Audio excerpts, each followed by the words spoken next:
What's up, everybody? Anthony Cosenza here with the Orange Black Insider and CincyJungle.com. Hope you're all doing well. Happy Monday to you, and hope you've had a good weekend. Hope your week's off to a good start.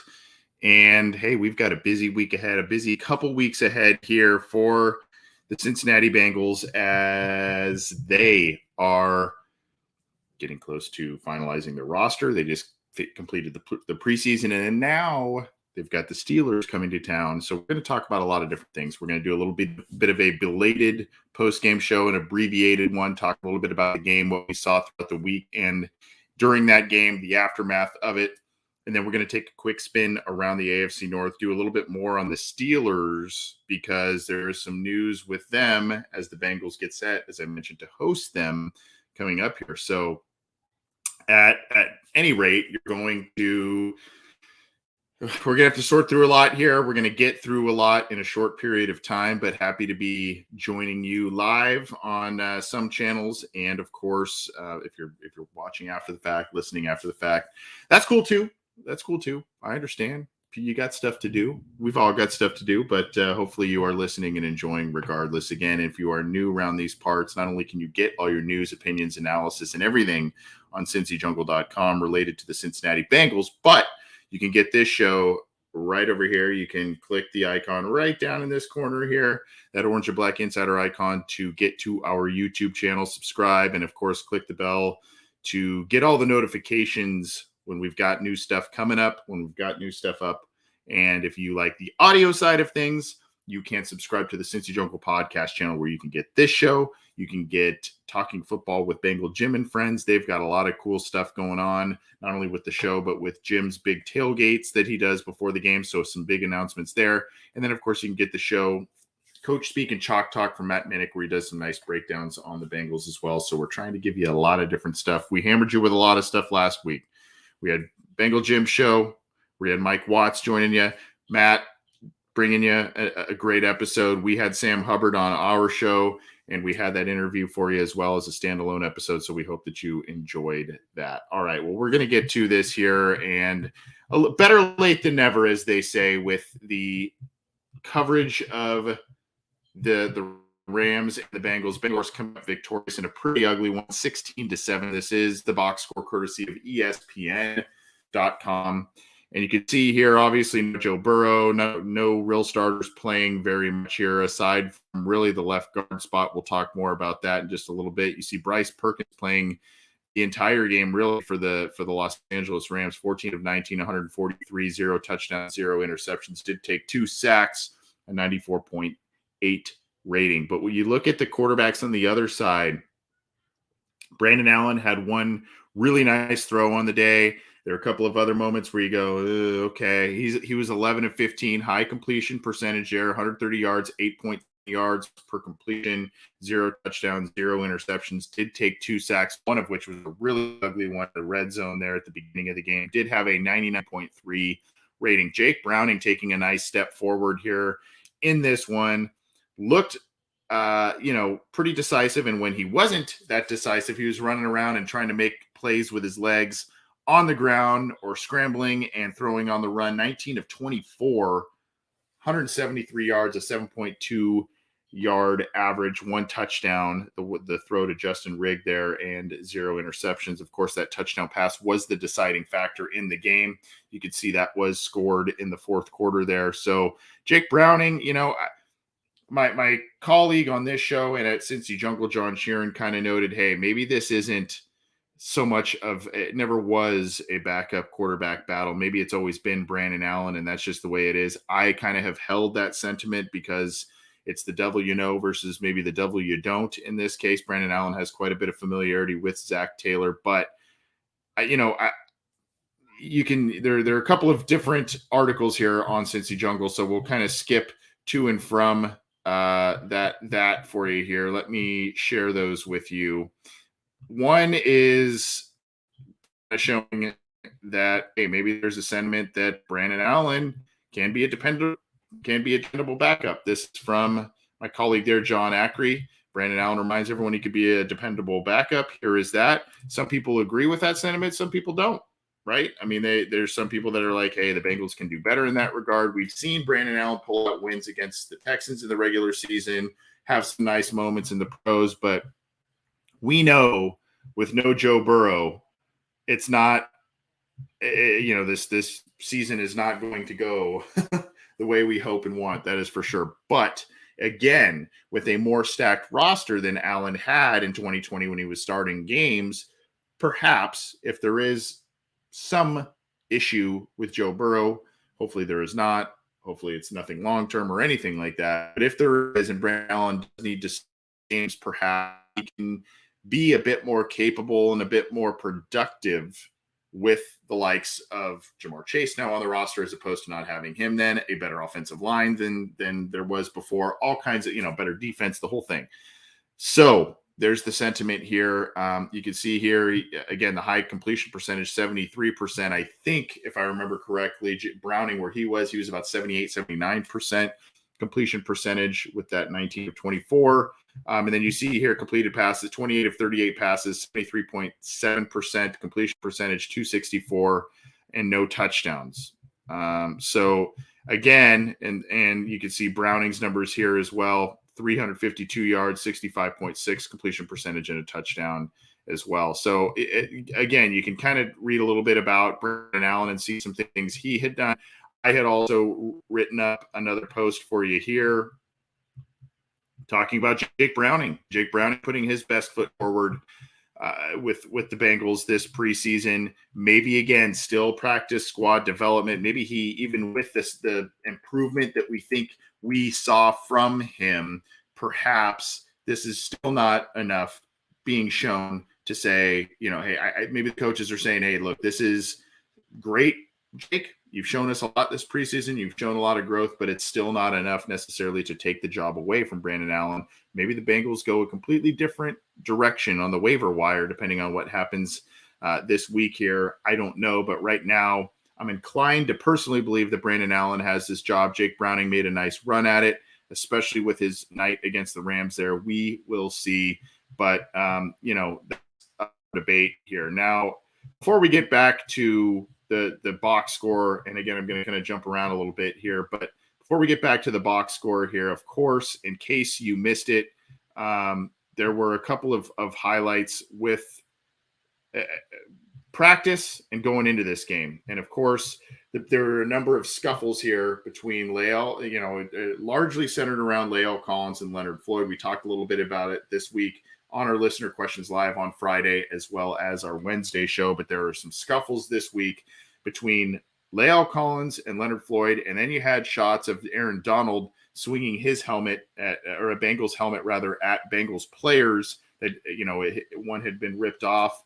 It looked like it was Cordell Volson that was getting hit based on pictures and things that we saw. So practice was called after all of these scuffles. And luckily, none of that stuff really spilled over, but it was kind of a crazy week with everything going on here. When you look at all of this, this is one of the, this is from earlier this week. I'll pin this in the live chats for all you folks as well to go read that in case you need to be caught up on what happened there. But pretty ugly stuff that occurred this week. As we mentioned on the Listener Questions Live, a lot of that probably centered on the fact that the Bengals had really been practicing against themselves. So they've the first back at another team, different people, all of that. There is a little bit of history here between Collins and Floyd from Collins' days with the Cowboys there. This has been something brewing for a little bit. Of course, Bengals maybe having a little extra chippiness based on the fact that they just came off of a Super Bowl loss to this team, the Rams. So there's a lot of different things at play here. The heat, you're finally going up against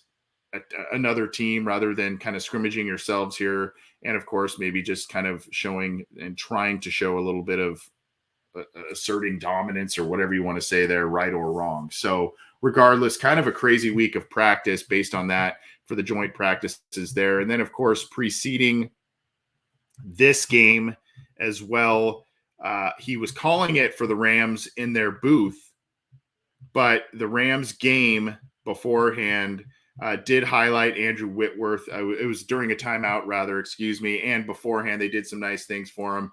He was walking around town, and I think it was Andrew Siciliano and Minich who were calling the game alongside with him for the Rams preseason broadcast, and Andrew Siciliano kind of said, it was like walking around with the mayor of Cincinnati almost, based on how he was treated around the city, Andrew Whitworth. They showed some great graphics and career highlights with the Bengals, and of course went on to have some great years with the Rams, capped by the Super Bowl win this year, and then he retired. So really, really cool moment here. And you can see here Paul Dehner Jr. saying this right here. Bengals put Andrew Whitworth up on the video board. He's here calling the game with the Rams TV. Big ovation from the Cincinnati fans here. So pretty cool moment there. And if you were at the game, I'd like to hear a little bit about what happened there and whatnot. But there's the article for that. They're pretty cool moment there at Paul Brown Stadium there. But I wanted to get to a couple of those as we get to, as we continue talking about the Rams and whatnot. So those are kind of the things that happen a little bit during the game, ancillary stuff. And then, of course, I mentioned the quarterbacks and a couple of articles on Cincy Jungle talking about each of the backup quarterbacks, how they fared and what we think is going, what may happen going forward here. So let's get back to the box score and just talk about this game a little bit. Again, a really tough, and it's hard to get overly upset or overly worried about this, but again, tough sledding for the Bengals in the rushing department. 3.3 yards per carry, and that average is really boosted by Jake Browning's 1 carry for 12 yards. Just not a lot happening on the ground. Now, you don't have Joe Mixon, you don't have Samaje Perine, you don't have your starting offensive lineman in front of the runners here. And of course, you've got Chris Evans doing stuff as a kick returner. And, he had a couple of awesome plays in the opener that were negated by Thad Moss penalties. But other than that, he hasn't really shown very much in terms of yards per carry, just very vanilla, not a lot happening on the ground for the Bengals. Going into this game, I want to say their yards per carry was maybe in the high 2s, I want to say. And now, you've got 3.3 here, really bolstered with a long of a 12-yard run by your quarterback. Very, very plodding and, pedestrian at best type of performance in the rushing department. And then, of course, you look over on the other side of things, a little bit better, quite a bit better, rather. 31 carries, 117 yards, still sub 4 yards per carry.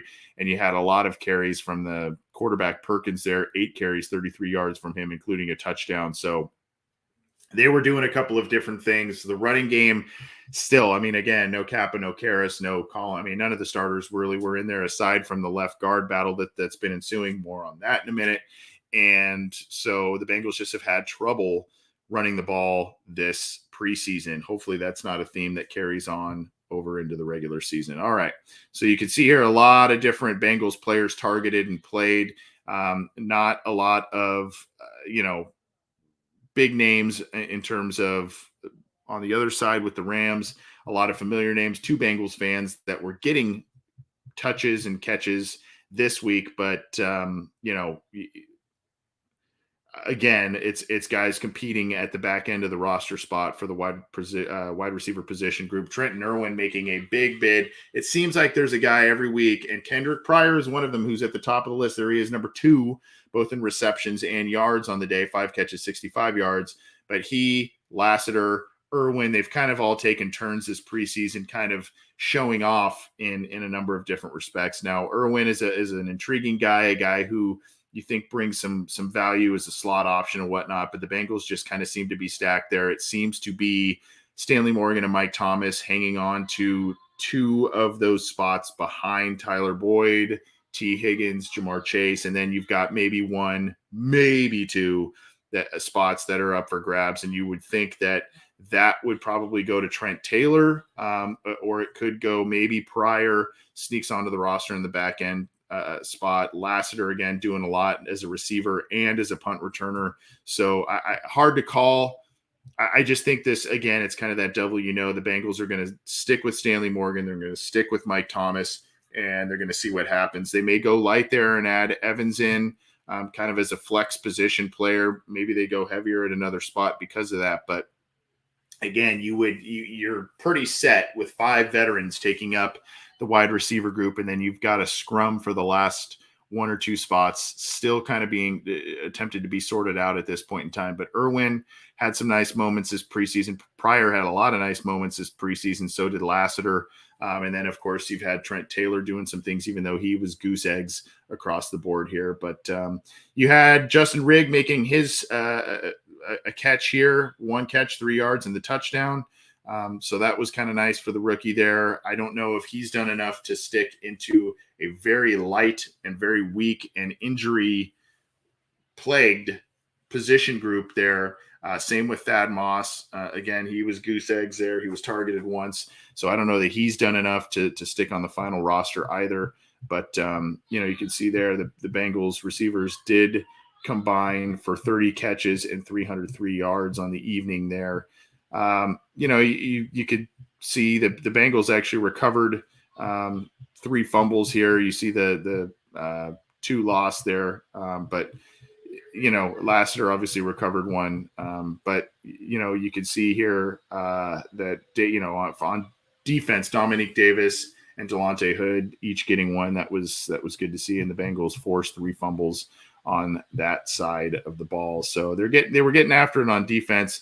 And of course, it was Zach Carter who came in on a great interior move on the inside, came in on a great move and had the strip sack. I think it was Davis who came up with that fumble recovery. But at any rate, it was Carter coming in and showing a really nice move there. You'd like to see that from the rookie, and he's a guy that they're going to be moving around a little bit.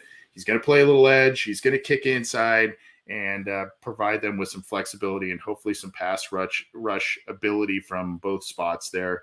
You can see here Keandre Jones, the leading tackler, 9 tackles for the Bengals. Clay Johnston coming off of a 20-tackle performance the week prior, only had 5 this week, I say only.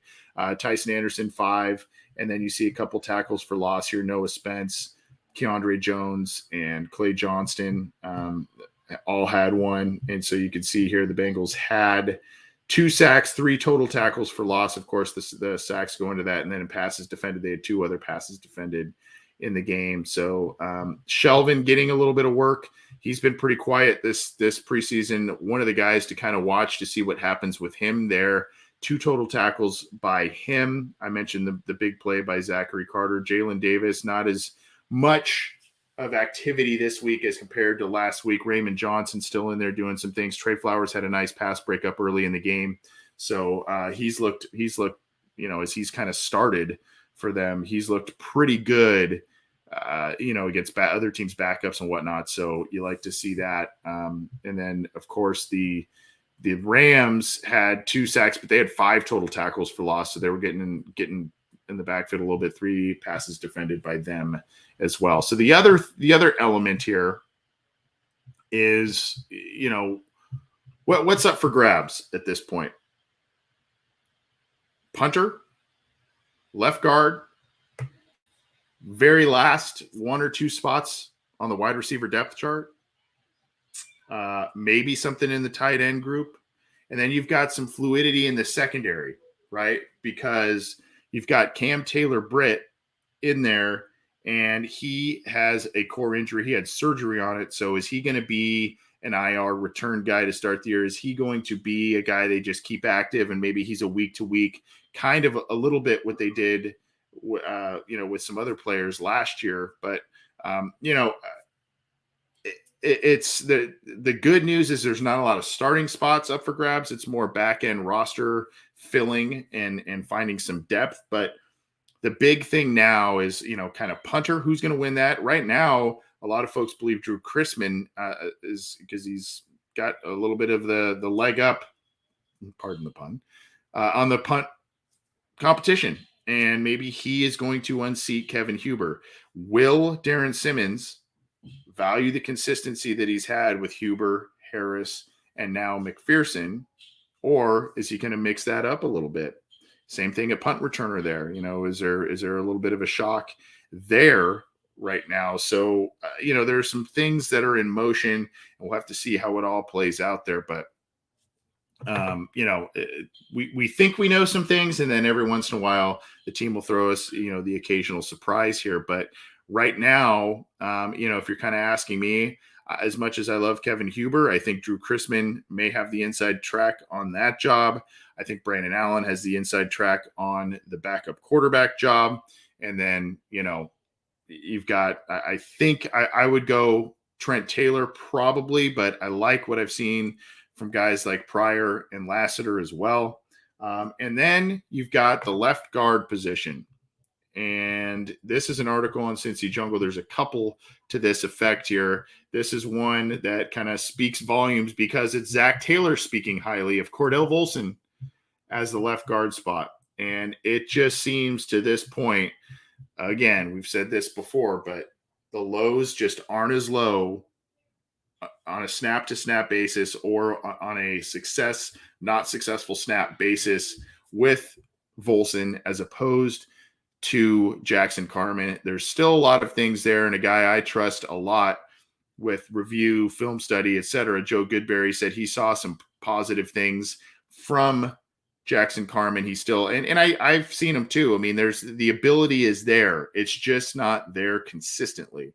And I think if you were to say, raw ability and everything, I think Jackson Carman has more ability and whatnot than Volson, but Volson has more of the consistency. And so when you look at that, do you say, is that just how it's always going to be? Or is it because Volson is old as a rookie, 24, Carman's very young as a second year player, 22, and that age gap is playing a big role in this? That's kind of up for debate. But right now, one would think that Cordell Volson is set to start at that left guard spot to begin the year. I don't know how much they're going to have or how much they're thinking about a guy like Quentin Spain if he's on the emergency line, if Volson doesn't work out and they're not confident in Carman's development and everything. I don't know, but here we go. I mean, 2021 second-round pick Jackson Carman was expected to be the starter, but after his struggles in week 1 of the preseason and rising stardom of Cordell Volson, things may be trending positively for the rookie. You can see here, here's Mike Petralia. I'll see if I can play this for you folks here and turn this up. Let me see if I can play this for you. He's hungry. He's always asking for meeting time, asking good questions to the vets. And so you can just tell when the guys, you got a great mentality like that. He's a multi-talented national champion. He comes from a winning culture, winning program. And you can just tell he exudes that as you're around him. And, just.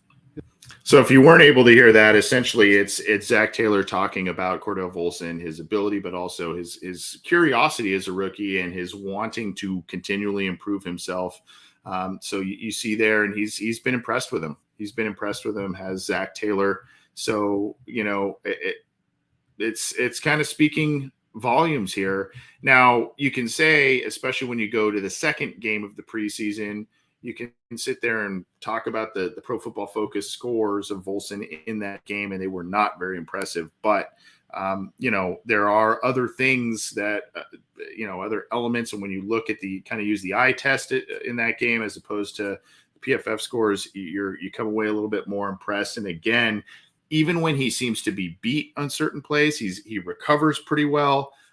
Even if there are some issues that's just not as – his poor snaps are not as devastating to a play, a drive, and whatnot, like we've seen it be with Jackson Carman. So I guess it's a little bit, do you choose the continued development of Jackson Carman and hope that that all the other tools that you like and things that you see from, on a here and there basis, do you roll dice or go with someone maybe a little bit more consistent at this point in Cordell Volson? And I'm tending to believe the Bengals will go with the latter there at left guard. So, again, for the few spots that are kind of up for grabs, I would say Volson right now is the inside track at starting left guard. You've got Brandon Allen inside track, backup quarterback with Joe Burrow as the starter. And then, of course, probably Trent Taylor hanging on to that last 6th spot in wide receiver. So, I mean, those are some of the spots. And then Drew Chrisman may be your punter going in here. It's looking a little bit like that. But, again, it's about chemistry, not only on the offensive line, but in that special teams unit. Chemistry, continuity, trust in what each player is doing and trusting each other that they're going to be doing the right things. So a lot of tough decisions for the coaches to be going through here. And I do not envy them. So here are a couple other headlines, and then we'll get to the AFC North and hop on out of here for an abbreviated show here. Zach Carter impressing in the final preseason showing here. I mentioned this. He had a nice strip sack. If you missed that, very nice play. It was a third down play, I believe, where he was kicked inside and came in and just made a nice swipe here. Here's we'll mute that, but you can see here that's the play here. Let's do it one more time. Makes a nice swim outside and then cuts it back inside to get to the quarterback. Strip sack right there. You like that, but nice play by him. And he's look, the Bengals are going to need inside pass rush help with the lack of Larry Ogunjobi on the roster. They're going to need to have someone that helps out BJ Hill in that regard. They're going to need exterior edge rush help as well, rotational help. We talked about that with Sam Hubbard this last week as well. He's impressed with a lot of different things and a lot of different players who have been showing some things, including Joseph Osai, including others that have kind of stepped up. Cam Sample, quiet player that not a lot of people are talking about, but could be in for a pretty nice season too if everything goes correctly. He's flashed in the preseason as well. We heard Sam Hubbard talk about how he has worked out with Cam Sample this offseason and how that has hopefully paid some dividends. So they're going to need to kind of piece it together, and it's going to be a little bit by committee. But if you can get, timely big plays from this committee along the defensive line, that's going to go a long way. And or maybe someone just steps right on in and starts making plays there. But with Hubert now out of the mix because of his retirement, you've got guys like Sample, Osai, Khalid Kareem. You've got Carter in the mix now. I mean, a lot of these guys are going to need to do some things. And in the case of Carter and Kareem, they're going to have to show that versatility a little bit going inside and outside because they've done that in the past there. So good to see. It was good to see Carter have a nice night and a nice play this weekend. All right, let's keep going here with just a few more. And this is a guy we have not seen much really in games stuff, but Hayden Hurst keeps getting praise from this offense. And if you see here, it's I think Jamar Chase and Joe Burrow both talking about him, and they are talking to Jeff Hobson on this. Quote, he's bringing more ball movement for the receiver, running back, and tight end now. He's opened up more of the offense. And this is from Jamar Chase, by the way. He made a one-handed catch today across the middle. Stuff like that is going to get the defense to notice him and take the coverages away from my side, T side. They might roll to his side sometimes. That will be a big help for this offense. And then Burrow said, quote, he can be big for us with the three guys we have on the outside. Teams are going to be obviously focused on them, and I think Hayden's going to have to step up, and I think he really will. He's had a good camp. He wants to learn. He wants to get better, and that's what you ask of those guys. And, of course, Hurst coming in the fold with CJ Uzomah leaving to the Jets, and so now you're seeing this acquisition, one of those great one-year rental deals, prove-it deals that the Bengals love to give out, and those have been paying dividends for them of late. So hopefully Hurst can step up and do what it looks like he can do in the regular season, what it sounds and looks like he has been doing all camp. We have not seen it again in preseason games, but and the other thing with that, again, I hate to keep harping on it, but a thin position group right now. Drew Sample nursing an injury, and do you keep three? And probably, Wilcox has been hurt as well. He's more of the special teams guy. So Hurst is going to be an important part of this offense, but he's also very important to that position group. So he's going to need to stay healthy as well as also be productive. So, but it's good to hear that the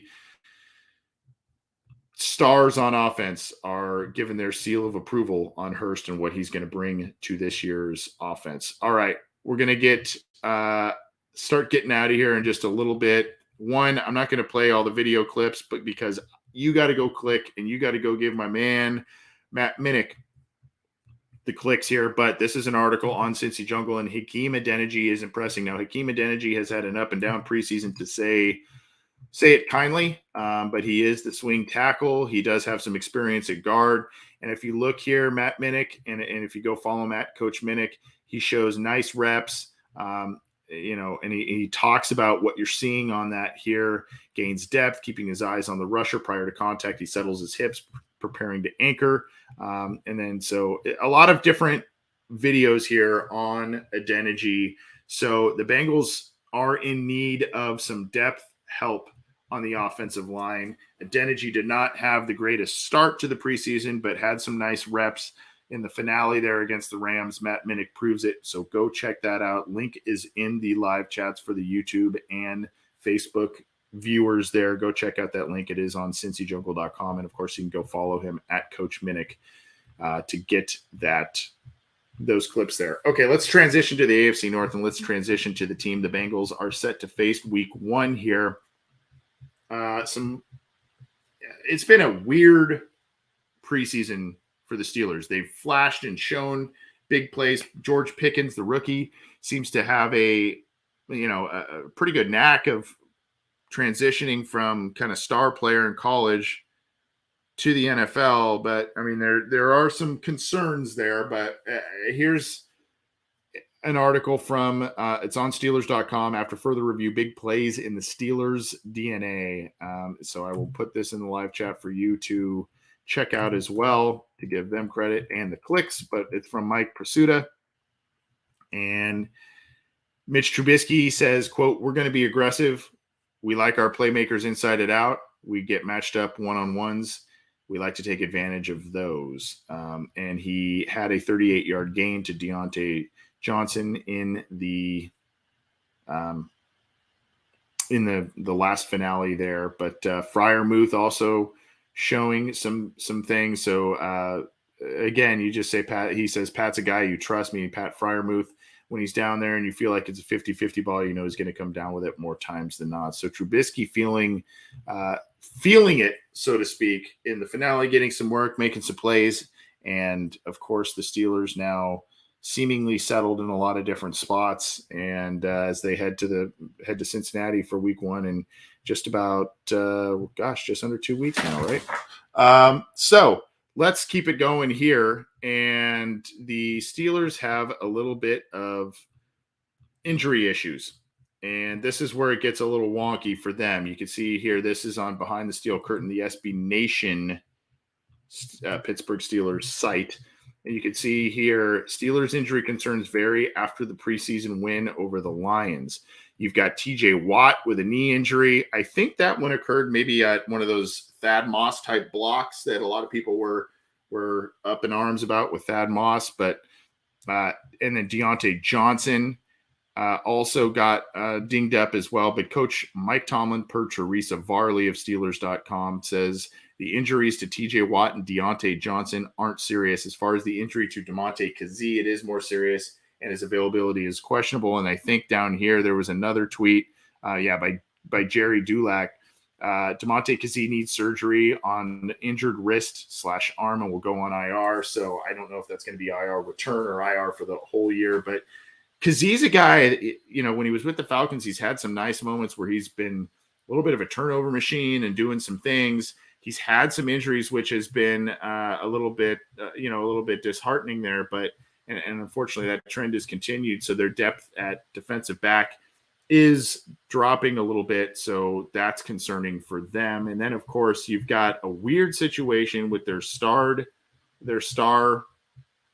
running back, Najee Harris. And you can see here the quote here, or the article title here, again on Behind the Steel Curtain. Mike Tomlin and the Steelers find themselves in an awkward position with the knee injury. Or foot injury, rather.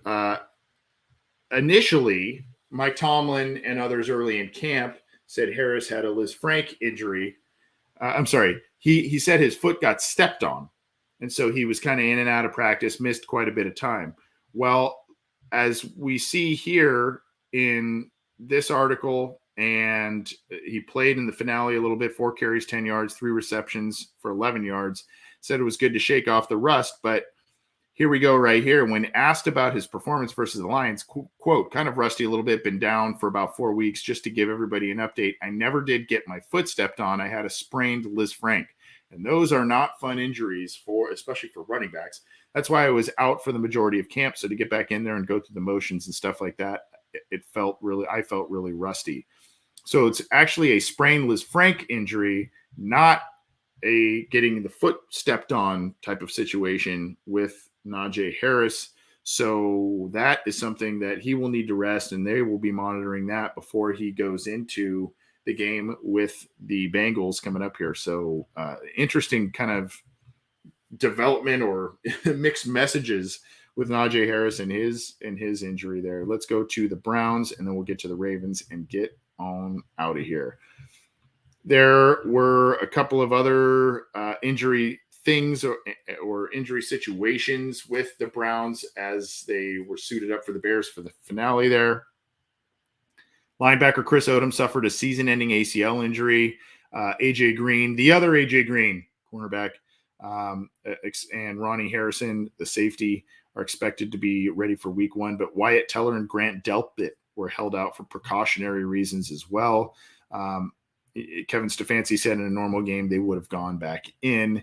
They exited the game early due to injuries, but they just said, "Hey, we're gonna make sure everything's okay." There, Grant Delpit had a hip injury, and Wyatt Teller had a knee injury there. So, but bad news again for Chris Odom. Brown signed in training camp, who was the USFL Defensive Player of the Year, suffered a torn ACL and will be out for the season, carted off in the fourth quarter. Bummer for them. So I don't know if I put this in here. I will double check. But again, clevelandbrowns.com for folks to check out there. A little bit of news and notes, injury stuff going forward. Here is something that, Joel Bitonio, good offensive lineman for the Cleveland Browns, and this is on Dogs by Nature, the Cleveland Browns SB Nation site here. I will pin that in the live chats. He says, quote, "Every stadium we go, we'll be booed." And undoubtedly talking about who their quarterback is and all kinds of different situations. But Joel Bitonio knows that he and his team are not in the good graces of a lot of different fans and fan bases across the league here. Let's see if we've got the full quote.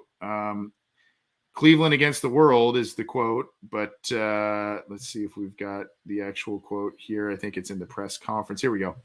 "I'm sure every stadium we go will get booed. I don't know if it'll get worse. I think people get tired of booing, but I'm sure every time Deshaun Watson goes out there, there'll be some sort of boo to start the game, and we'll kind of go from there."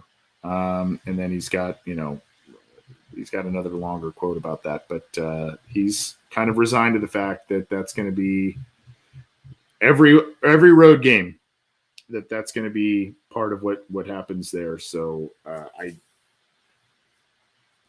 it comes with everything that goes with the decisions they have made as a franchise, and that's what we'll say about that. Let's close up with the Baltimore Ravens.